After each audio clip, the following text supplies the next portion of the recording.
आज के case studies के इस लेक्चर में बात करेंगे, अगर आपको मेंटेनेंस नहीं देना है तो ये नियम हमेशा याद रखिए, तभी जाके आप मेंटेनेंस से बच सकेंगे। अन्यथा आपको मेंटेनेंस हर हाल में देना पड़ सकता है। इस भ्रम में बिल्कुल भी मत रहिए कि मेरी पत्नी मुझसे अधिक पढ़ी लिखी है तो मुझे मेंटेनेंस नहीं देना पड़ेगा। इस भ्रम में भी मत रहिए कि मेरी वाइफ तो जॉब करती है तो मुझे मेंटेनेंस नहीं देना पड़ेगा। और इस भ्रम में मत रहिए कि जॉब तो मैंने ही लगाई है, मैंने उसे इतना काबिल बनाया है कि अब वो कमा रही है। तो इस भ्रम में मत रहिएगा। और इस भ्रम में मत रहिएगा कि मेरी कोई गलती नहीं है तो मुझे मेंटेनेंस नहीं देना पड़ेगा। और इस भ्रम में मत रहिएगा कि मेरी पत्नी अडल्ट्री में है तो मुझे मेंटेनेंस नहीं देना पड़ेगा। और इस भ्रम में मत रहिएगा कि मेरी पत्नी ने दूसरी शादी कर ली है तो मुझे मेंटेनेंस नहीं देना पड़ेगा। अब नियम क्या कहते हैं, इन्हें ध्यान से समझ लीजिए। अगर आपको मेंटेनेंस नहीं देना है तो ये नियम आपको हर हाल में पता होना चाहिए, अन्यथा आपको मेंटेनेंस एनी कंडीशन देना पड़ सकता है। जय जिनेंद्र, किस जैन। वीडियो को लाइक और शेयर कर दीजिए। और इस तरह के जजमेंट्स का पैकेज पाने के लिए जिसमें लगभग आपको 200 जजमेंट्स मिलते हैं या अन्य किसी जानकारी के लिए दिए गए नंबर पर आप हमें संपर्क कर सकते हैं। चलिए शुरुआत करते हैं। दरअसल मेंटेनेंस के मामले में एक बड़ा भ्रम होता है, इस भ्रम को आप दूर कर दीजिए। मैं अक्सर कहता हूं कि भ्रम है, इस भ्रम से बच के रहिएगा वरना आपके केस में मेंटेनेंस लग जाता है। ऐसे मेरे पास कई क्वेश्चंस आते हैं जब मैं लाइव करता हूं या कमेंट में लोग सवाल करते हैं या कॉल करते हैं, बोलते सर मेरा मेंटेनेंस लग गया, मुझे कोई उपाय बताइए, या फिर क्या मुझे मेंटेनेंस देना ही पड़ेगा, और देना पड़ेगा तो कितना देना पड़ेगा। अरे मेरी कोई गलती नहीं है फिर भी क्या मुझे देना पड़ेगा। मैं कहता हूं नियम समझिए।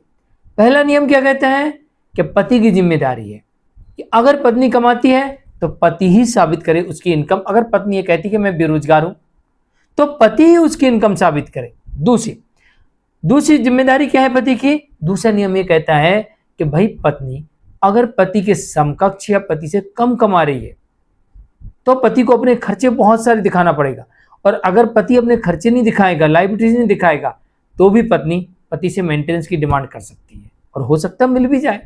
जहां पर तीसरी परिस्थिति लागू होती है कि पत्नी पति से अधिक कमा रही है या पति के खर्चे बहुत अधिक है, कुछ नहीं बचता है पति के पास, तो वहां पर पति फिर मेंटेनेंस देने से बच सकता है। चौथी स्थिति है पति कहता पत्नी तो पढ़ी लिखी है, बहुत पढ़ी लिखी है, जॉब कर ले, पहले तो कर चुकी है, तो यहां पर पति को यह साबित करना पड़ेगा कि उसकी कोई गलती नहीं है और पत्नी वास्तविकता में कमाने के काबिल है, तो फिर मेंटेनेंस से बच सकता है। सिर्फ इस आधार पर नहीं बच पाएगा कि मेरी पत्नी तो बहुत पढ़ी लिखी है, पहले काम करती थी, पहले जॉब करती थी, मेरे से ज्यादा भी कमाती थी, वर्तमान में भी कर सकती है, अभी उसे नौकरी मिल जाएगी।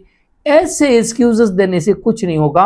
आपको साबित करना पड़ेगा कि भाई पत्नी पहले कमाती थी, कमा सकती है, वेल क्वालिफाइड है, कमा सकती है, और साथ ही मेरी कोई गलती नहीं है, तब आप इस नियम के अंतर्गत बच सकते हैं, अन्यथा आपको मेंटेन देना पड़ सकता है।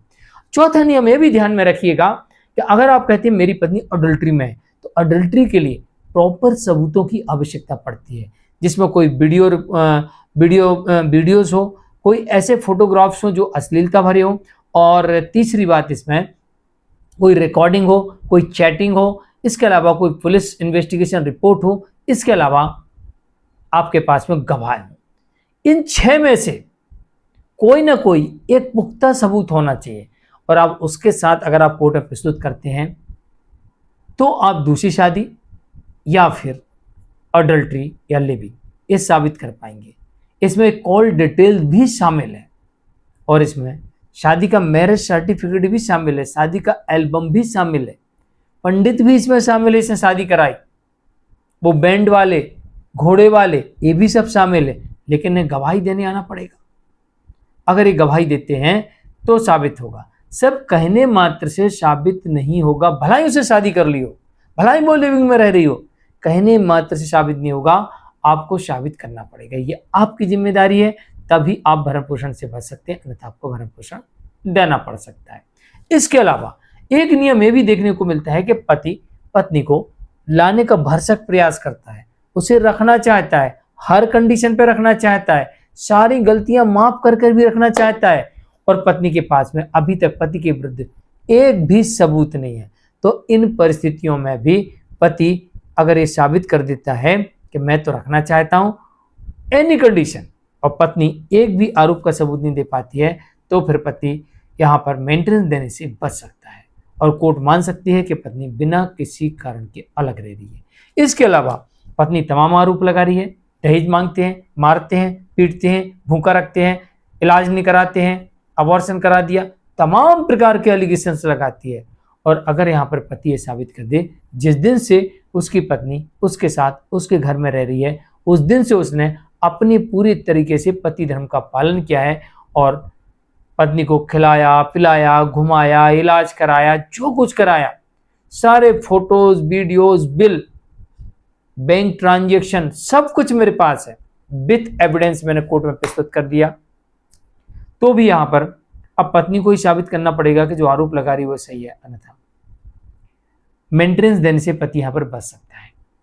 एक और नियम यहां पर देखने को मिलता है, वो नियम ये कहता है जहां पर पत्नी ये कहे कि मुझे किसी भी शर्त पर तुम्हारे साथ नहीं रहना, और पति ये कहे कि मैं हर कंडीशन में हर शर्त पर जो शर्त आप बोलो मैं मानने के लिए तैयार हूं, आपको ले जाने के लिए तैयार हूं, तो वहां पर पत्नी को यह साबित करना पड़ेगा कि पति की गलती है, अन्यथा कोर्ट ऐसी पत्नी को भरण पोषण देने से इनकार कर सकती है। तो ये कुछ ऐसे नियम हैं, जो कुछ मैंने आपको नियम बताए हैं, और भी नियम हो सकते हैं। अगर आप इस तरीके से अपने केस में अपने तथ्यों को रखेंगे तो डेफिनेटली आप पूरी तरीके से भरण पोषण से बच सकते हैं, जिसमें मेंटेनेंस ही नहीं, इंटरिम मेंटेनेंस, लिटिगेशन चार्ज यानी केस लड़ने का खर्चा, साथ में कॉम्पनसेशन यानी मुआवजे से भी बच सकते हैं, राइट टू रेसिडेंट या रेंट इससे भी बच सकते हैं, और भी अन्य प्रकार के अनुतोषों से आप बच सकते हैं। तो ध्यान रहे, सबूतों के साथ बात करें, तथ्यों के साथ बात करें, तर्कों के साथ बात करें, तभी जाकर हम केस को जीत सकते हैं। आज के केस स्टडीज के इस लेक्चर में इतना ही। मैं हूं मुकेश जैन, नमस्कार।